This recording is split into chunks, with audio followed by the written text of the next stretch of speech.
Sosok Pak Sun Haji, pedagang es teh yang viral kini kebanjiran rezeki. Pasalnya, setelah harga dirinya dihina di depan umum oleh Miftah, banyak orang yang membantu Pak Sun Haji. Tidak main-main, tawaran untuk Pak Sun Haji pun bertubi-tubi. Dimulai dari uang tunai, gerobak baru, hingga perjalanan ibadah umroh diberikan untuk Pak Sun Haji dari orang-orang baik. Rupanya, hal ini menjadi sorotan tersendiri bagi Nikita Mirzani.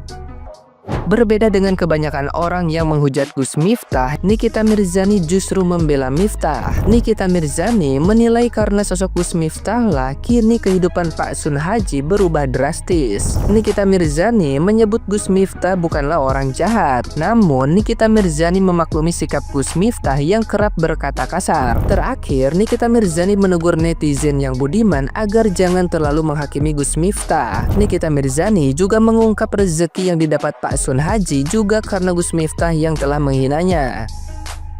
Diketahui Pak Sun Haji terang-terangan dihina oleh Miftah di tengah pengajian. Saat itu Miftah sedang berdakwah mengisi acara. Melihat Pak Sun Haji yang sedang membawa minuman untuk dijual, ia pun mengomentarinya. Iba melihat Pak Sun Haji yang diperolok Miftah, banyak yang memberikan rezeki untuknya.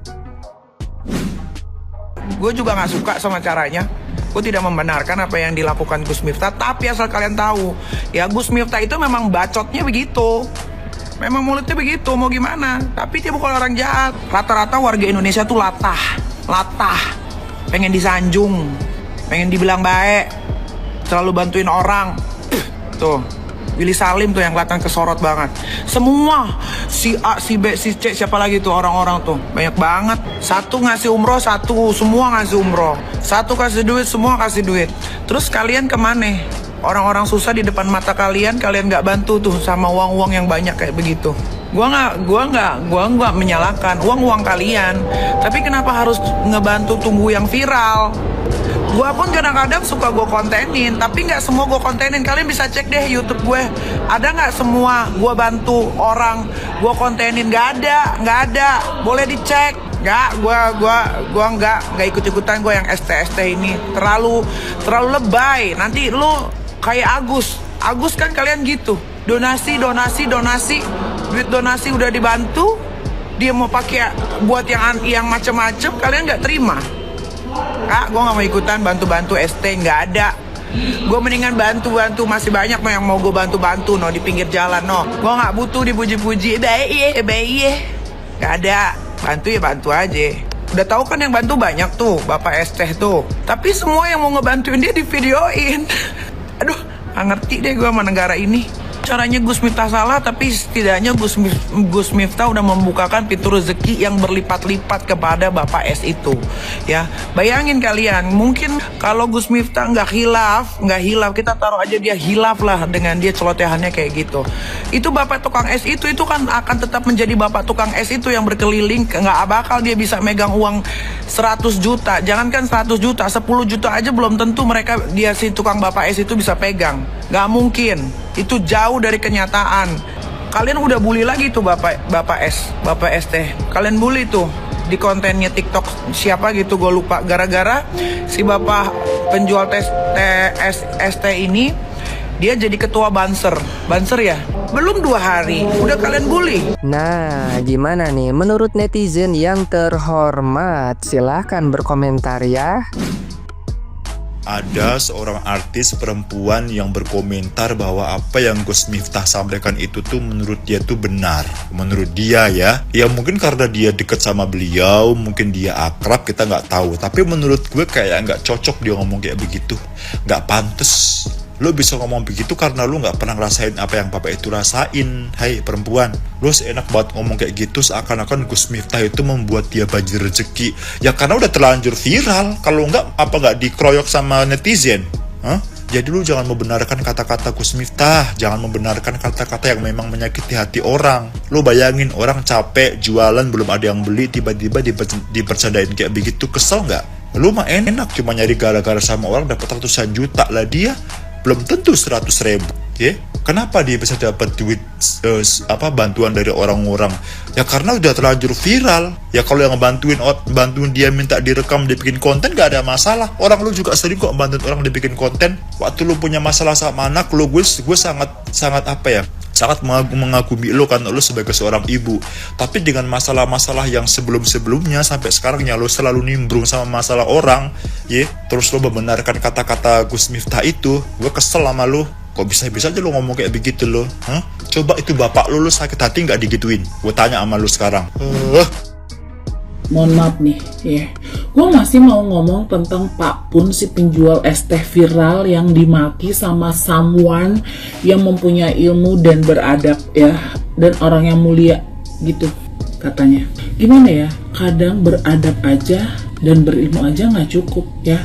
Jadi orang beradab dan berilmu itu tetap harus mempunyai akhlak yang baik menurut gue, ya. Gitu. Jadi Pak Pun, ya, Pak penjual es teh, sabar Pak, ya. Kali ini mungkin Bapak direndahkan sama manusia Pak, tapi Bapak harus percaya, suatu hari nanti Bapak akan diangkat derajatnya oleh Allah Subhanahu wa Ta'ala Pak, lebih tinggi dari orang yang merendahkan Bapak. Amin Pak, saya ngedoain Bapak Pak, ya. Jangan sedih, tetap semangat buat cari rezeki Pak, ya. Hidup memang pahit Pak, apalagi kalau udah ketemu sama orang yang begini nih modelannya. Sedih ya Pak, doa aja Pak, tapi doain balik orang yang udah menyakiti kita ya Pak. Ikhlasin aja Pak. Kalau kita ikhlas, ya, insya Allah tuh bakal ngangkat kita ke derajat yang lebih tinggi Pak. Amin. Salah satu yang lagi viral nih, Gus Miftah versus penjual es teh. TBL, takut banget loh aku mau komentar yang satu ini. Cuman memang gaya Gus Miftah itu seperti itu ya teman-teman. Dari dulu gayanya yang kasar, cenderung ke, ya seperti itulah kata-kata gebleka atau apapun itu. Cuman seperti itulah memang gaya berdakwahnya beliau. Tapi dibalik itu semua banyak juga prestasi beliau yang membuat sebenarnya patut diapresiasi gitu ya. Cuman aku gagal fokus banget sama orang yang di sebelahnya itu, yang ketawanya kayaknya ngakak banget gitu ya. Kalau menurut kalian gimana nih teman-teman untuk kasus viral yang satu ini? Sakit hati banget ya Allah dengerin sakit orang yang masih sanggup untuk bekerja aja dia hina. Dan anehnya di situ mereka semua bisa ketawa ngehina. Kalau nggak ngehina setidaknya jangan ikut ketawa lah ya. Ini nih iblis, memang iblis. Soal ibadah iblis lebih hebat, apalagi soal ilmu. Maka rendah hatilah, karena iblis nggak memiliki itu. Nah, kalian tahu gak? Gue itu dulu pernah jadi supir Uber. Ya, dulu ada Grab, ada Gojek gitu kan, ada Gokar. Gue pernah jadi supirnya Uber. Ya, selama 3 bulan waktu gue belum dapat kerjaan. Gue pernah bikin catering buat anak sekolah. Terus apakah itu pekerjaan yang rendah?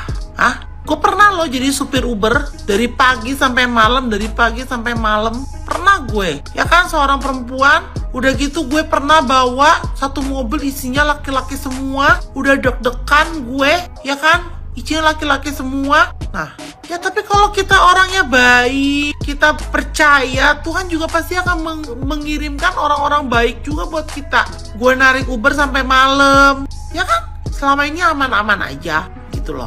Ya, jangan pernah merendahkan pekerjaan apapun. Lo nggak akan pernah tahu ketika Tuhan udah menjamah, ketika Tuhan udah mengangkat derajatnya, lo nggak akan pernah tahu, ya kan? Ya, apalagi pembuka agama, apalagi nih pembicara yang ngomong, ya, apalagi nih pembicara lo yang ngomong lo. Ya guys, kita jangan pernah merendahkan pekerjaan apapun jangan pernah direndahkan, ya, selama pekerjaan itu halal, oke? Ranking 1 kenapa Gus Miftah wajib dijadiin panutan. Gue gak peduli gue dibilang buzzer, tapi he is my idol. Ranking 5 karena dia adalah pemuka agama. Indonesia adalah negara dengan basis agama yang kuat. Kalau seseorang udah jadi pemuka agama, bisa punya kesempatan ngasih tahu pengalaman religiusnya, pengetahuan religiusnya di depan ribuan orang. Dan di antara ribuan orang itu ada yang jualan es teh. Udah pasti dia orang baik, guys. Pemuka agama, muka dari agama. Wow, he is my idol. Ranking 4 karena idol gue adalah salah satu dari utusan khusus presiden. Dari ratusan juta pemuda-pemudi Indonesia, idol gue satu dari 7 orang pilihan. Staf khusus presiden, kerukunan beragama, dan pembina sarana keagamaan.